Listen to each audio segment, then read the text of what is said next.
for our masjid and for ourselves. برادران و خواهرای محترم، خطبه امروز ما این بود که ما در رمضان چی را یاد میگیریم. رمضان یک مکتب است. ما و شما باید از رمضان یاد بگیریم و وقتی که در رمضان یاد گرفتیم باید این را بعد از رمضان در زندگی خود عملی کنیم. حدیثی که ما تلاوت کردم، رسول الله صلی الله علیه وسلم در این حدیث میفرماید که اتق الله حيث ما كنت واتبع السيئة الحسنة تمحها وخالق الناس بخلق حسن.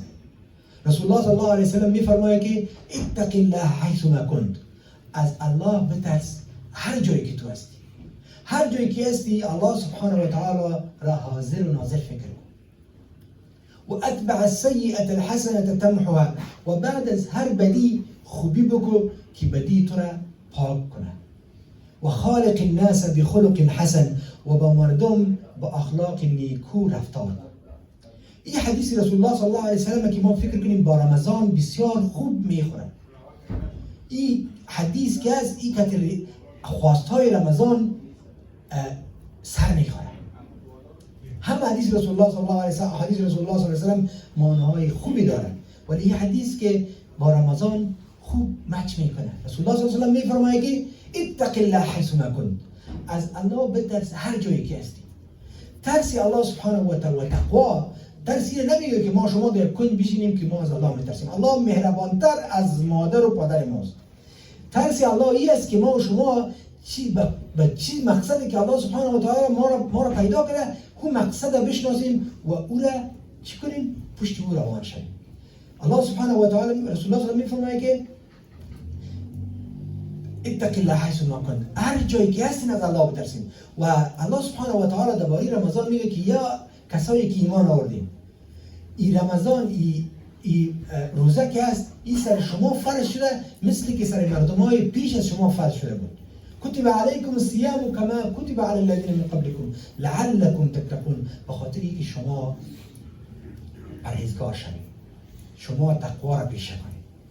و وقتی که در سوره بقره همه احکام رمضان ذکر میشه، بعد از الله سبحانه و تعالی میفرماید که كذلك يبين الله آیاته للناس لعلهم يتقون. این طور است که الله سبحانه و تعالی آیاتای خود به مردم تشریح میکنه یا به مردم واضح میکنه، لعلهم يتقون، به خاطر اینکه اینها تقوا پیشه کنن، از الله بترسن. دیگه هدف رمضان چی است؟ این تقوای الله سبحانه و تعالی است. و همچنان بخش دوم این حدیث که است و اتبع السیئة الحسنة تمحها، و بعد از هر بدی خوبی بکنین که بدی شما را پاک کنه. و این ماه رحمت الله سبحانه و تعالی است، ماه مغفرت است، و این ماهی است که الله سبحانه و تعالی ما شما را از جهنم خلاص میکنه. دیگه رسول الله صلی الله علیه و سلم در یک حدیث میفرماید که من صام رمضان ایمانا و احتسابا غفر له ما تقدم من ذنبه. کسی که ماه مبارک رمضان ایره به ایمان و به اخلاص روزه بگیره، غفر له ما تقدم من ذنبه، همه گناههای پیش بخشیده میشه. همدارنگ رسول الله صلی الله علیه و سلم به حدیث که فرماید که من قام رمضان ایمانا و احتسابا غفر له ما تقدم من ذنبه. څوک چې د رمضان په میاشت کې الله تعالی ته ودرېږي، په تراویح کې یا په تهجد کې او الله پاک ته لمونځ وکړي، نو غفر له ما تقدم من ذنبه، ټول پخواني ګناهونه به ورته معاف شي. همدارنګه بل حدیث کې رسول الله صلی الله علیه و سلم یا په بل برخه د دې حدیث کې رسول الله صلی الله علیه و سلم فرمایي چې من قام لیلة القدر ایمانا و احتسابا غفر له ما تقدم من ذنبه. څوک چې د لیلة القدر شپه دا د الله تعالی په عبادت باندې او د الله تعالی په بندګۍ باندې دا ویخه تیره کی او الله تعالی ته ودرېږي، غفر له ما تقدم من ذنبه، ټول ګناهونه به ورته معاف شي، ټول ګناهونه به الله پاک ورته چی کی، الله پاک ورته معاف کی. او دغه ژوند چې دا ډېر لنډ دی. هر څوک رسول الله صلی الله علیه وسلم په یو حدیث کې فرمایي چې کل الناس یغدو فبایع نفسه فمعتقها او موبقها. ټول خلک د خپل کور نه په سهار کې وځي، هر سهار یو څوک د خپل کور نه وځي، نو څه شي کوي؟ فبایع نفسها، خپل نفس پلوري. یعنی دا نفس پلورل دا ده چې یعنی دا خپل نفس یو چا په قید کې ورکوي. څه شي کوي؟ فمعتقها او موبقها، یا دا خپل نفس څه شي کوي؟